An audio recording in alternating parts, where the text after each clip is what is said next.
Now, as we go back to the Song of Solomon, we're going to continue with our story. She is still in the garden, thinking about the shepherd. She's been thinking about her purity, and how that they have protected this relationship in each other. We get back to the Song of Solomon, chapter 4, and we're going to notice the next thing she remembers in his proposal to her. And that is that she would make a good mother.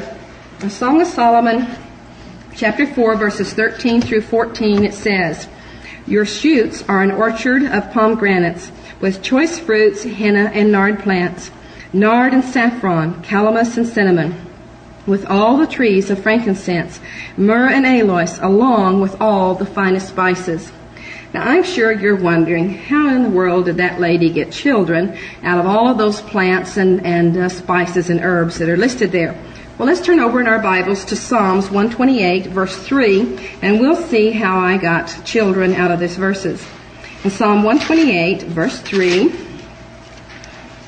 here it says, I'm going to begin up in verse 1 just to get the context. It says, "How blessed is everyone who fears the Lord, who walks in his ways. And when you shall eat of the fruit of your hands, you will be happy, and it will be well with you. Your wife shall be like a fruitful vine within your house, your children like olive plants around your table. Behold, for thus shall the man be blessed who fears the Lord." So the Jews used the figures of the wife being like a fruitful vine and the children like olive plants. It used the example of plants to represent children. So this is a kind of a poetic and a romantic way that the Jews referred to their children. So he's talking about her shoots, her offspring. It's going to be an orchard, and the word orchard means park or paradise. She's in control of her children. She's in control of the way that she's raising them. One girl in my class, after we read this long list of herbs and spices, she says, "Boy, sure sounds like he wanted a lot of children." And of course, this is what the Jews did. They did want a lot of children. This is something that was very important to them. So this is something they've obviously talked and thought about. He wants her to be the mother of his children. He wants to have a permanent relationship with her. Of course, this is not something that Solomon has even mentioned about whether he wants to have children with her. And she is remembering that the shepherd has said this to her. Now, when we think about children a little bit, having children, because of the feminist movement, a lot of times our attitudes towards children have changed from what they have been over the past years. In the past years, girls just couldn't wait to grow up and get married and have children. Now there's a lot of pressure on them to put off having children, to get a college education and to have a career and to do other things. So I want us to talk a little bit about the biological and the psychological clocks that we have affecting our maternal drives and when it is that we want to have children. 20 years ago, Betty Friedan, when she started the feminist movement, she's the one that encouraged women to put off having children. Go ahead and establish your career and get established in the economic world and make the most of your life, and then you can have children later. 20 years later, women who listened to Betty Friedan and who did what she said and who then found that perhaps they could not have children because they had waited too long. The longer you wait, then your fertility goes down and there's a lot more problems involved in having just giving birth to a child. And even when you rule out the problems with perhaps having a defective child or a child with birth defects, something like this. So these women, 20 years later, they came back to Betty Friedan and they said, "Betty, we're not happy. We miss this. We thought we could get along without children 20 years ago. But now that we're older, we really miss that. We realize that something is missing in our lives. And we feel cheated. We wish that we had had children." Well, Betty Friedan, she told these women, she said, "We can't go back to the way it was before with women staying home to take care of their children and to raise their families. We can't go back to that. Women are a part of the workforce and we're not willing to give up that. But since you women claim that you have to have children to feel happy and fulfilled, there's another solution." And so Betty Friedan has proposed that what women do is that they get their husbands to share in the child raising and child care activities 50-50. The husband takes the maternal leave just like the mother does. He stays home and takes care of them, and they share all the activities right down the line, 50-50. And so Betty Friedan is just sure that this is going to work. My question is for the young girls. Betty Friedan had a theory 20 years ago, and women followed her, and it didn't work. It made them miserable. Do you want to be the new guinea pigs? Do you want to follow her philosophy for the next 20 years and let's experiment and let's see if it works? So Betty Friedan has all these ideas, but really we don't have to wait 20 years to know if Betty Friedan's new philosophy is going to work or not. All we have to do is go back in history.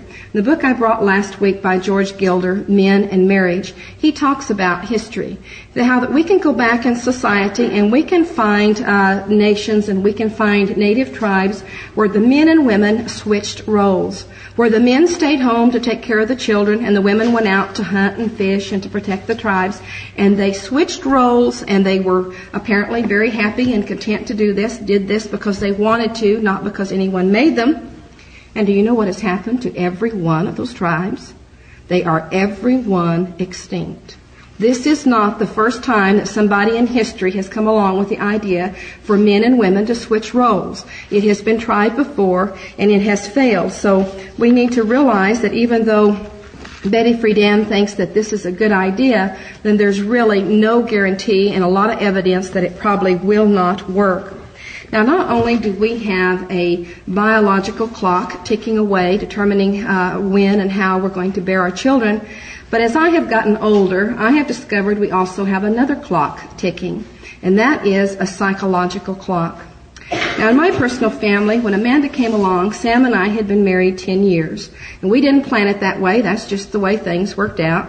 Wesley came along about 9 years later, so we have things kind of spread out and stretched out there along. But when Amanda came along, and she is a sweet little old baby, I had an older woman come up to me and talk to me one time about how frustrated she was because every time she was around her daughter-in-laws, all they wanted to talk about was babies. They were in the process of having babies and having little toddlers around, and she says all they ever want to talk about is babies. And she says, I've raised up teen kids and I've taken care of up teen kids, and babies are nice, but I want to talk about something different than babies. Well, Amanda was a cute little toddler, and all I wanted to talk about was babies, too. And I thought, boy, this woman had the most horrible attitude. How could anybody think that it was bad to talk about babies? What more important thing could there be to talk about than babies? But as I have gotten older, I have found that I'm not interested in talking about babies anymore either. My life is at a different stage, and I'm more interested in other things. Now, babies are still cute, and they're still fun to play with, but that's not where my primary interests are. And as I have talked to other older women, I find that they are in the same place. They have gone from that early motherhood stages of where all you're thinking about is babies, and you're wanting to talk to other people about babies and finding out if when they try to potty train their kid, if they're having the same problems you're having, and getting this moral support and this comfort. That's good, and there's a place for that. But as we get older, we have a psychological clock that is ticking away, that is preparing us for another job. And we read about that job in Titus 2, verses 3 and 4 through 5. This is a passage that I know all of you are familiar with, where the older women are to train the younger women how to love their husbands and to love their children. So as women get older and they have less responsibilities with their children, then God has something else for them to do. He has the job for them of teaching the younger women how to do these things, more involved in teaching than they are in caring for children. So if we put off having children, if we say, well, I'm going to climb the corporate ladder and I'll put off having children until I'm older, then what we're going to find is that our nerve energy for different noise levels is much lower than when we were young. We can stand a lot less noise stress than when we were young. We have a lot less energy to be chasing a 2-year-old all around. We have a lot less energy at night when he wants a story read to him every night. We're ready to go to bed and go to sleep instead of reading to him. And so we're going to find that our psychological needs are going to change over the years. And it's very hard for somebody in their 20s to know what they're going to be like in their 40s. When I think about what I was like in my 40s and how I have changed, there was no way that I could have conceived the way that attitudes would change. If somebody had told me that I'd be different, I wouldn't believe them. And so we do have this psychological clock ticking away and affecting us, that we have many stages of life that God has given us as women, and God has given us different roles for these different stages of our life. And so we need to think about this when we're thinking about having our children and prepare to take advantage of really the different stages that we're in.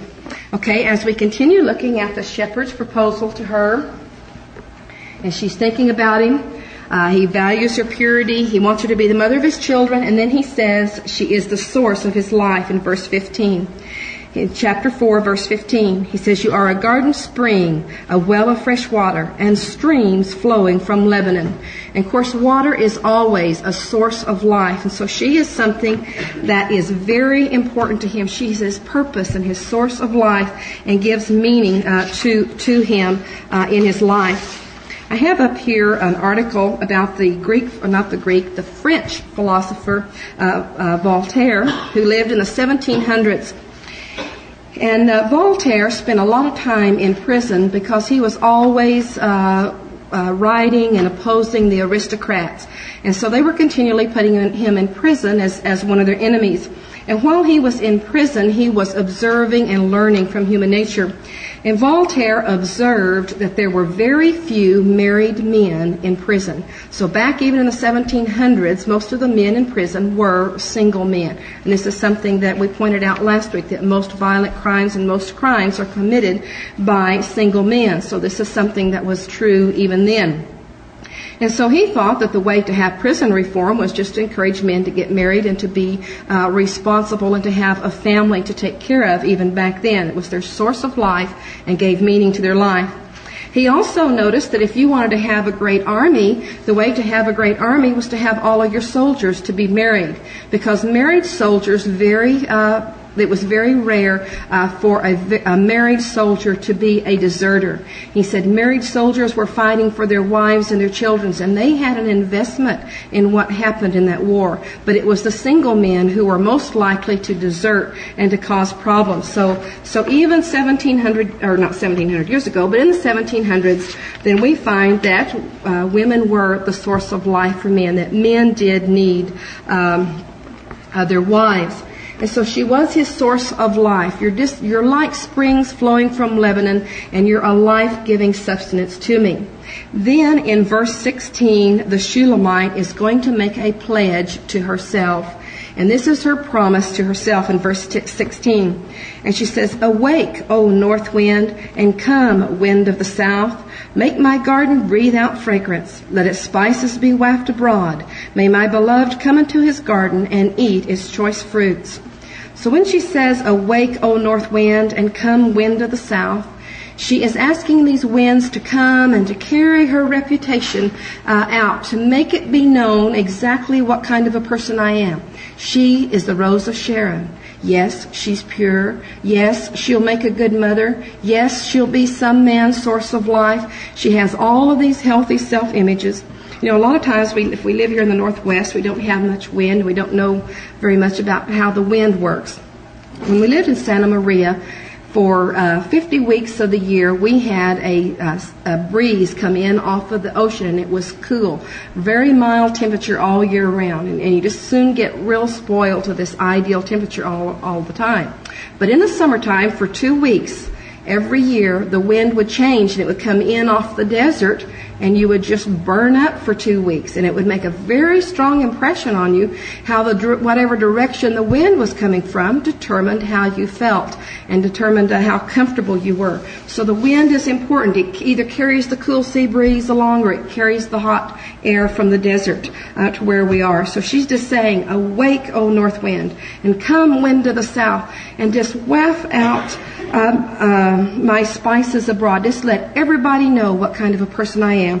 Her reputation was very important to her. And so she's wanting to have this attitude towards herself. And then she says, may my beloved come into his garden and eat its choice fruits. So then what she's saying is that she wants to embrace all of femininity. Let me marry this man, my beloved, whom we've already seen. Where is he? He's out pasturing the sheep. Let him come into this garden. Let me get married, and let him be satisfied with me. And of course, this is every young girl's dream when she picks out a man. Let him marry me, and let me just be the best thing that ever happened to him. Let me make him truly happy. And this is her dream and what she wants.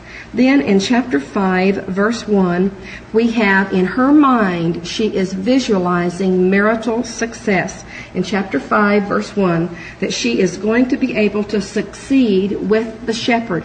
I know I can please him. I know I can keep him happy.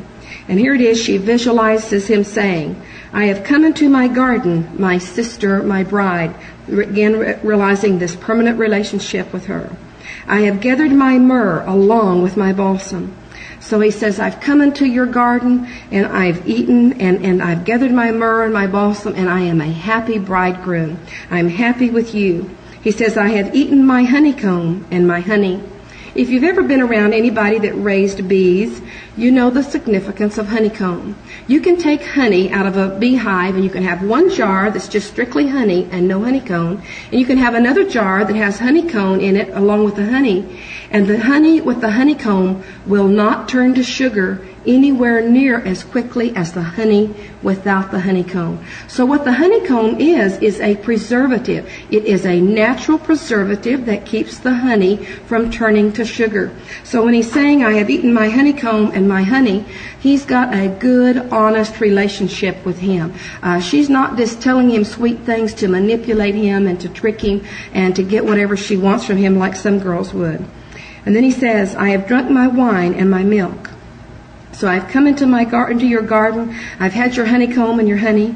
I have drunk my wine. We've already seen several times that love is like wine, and it's soothing and satisfying. And my milk. Milk, again, is a life-sustaining substance, something we have to have for life. So it's not an artificial relationship. It's a deep relationship that has true meaning for them.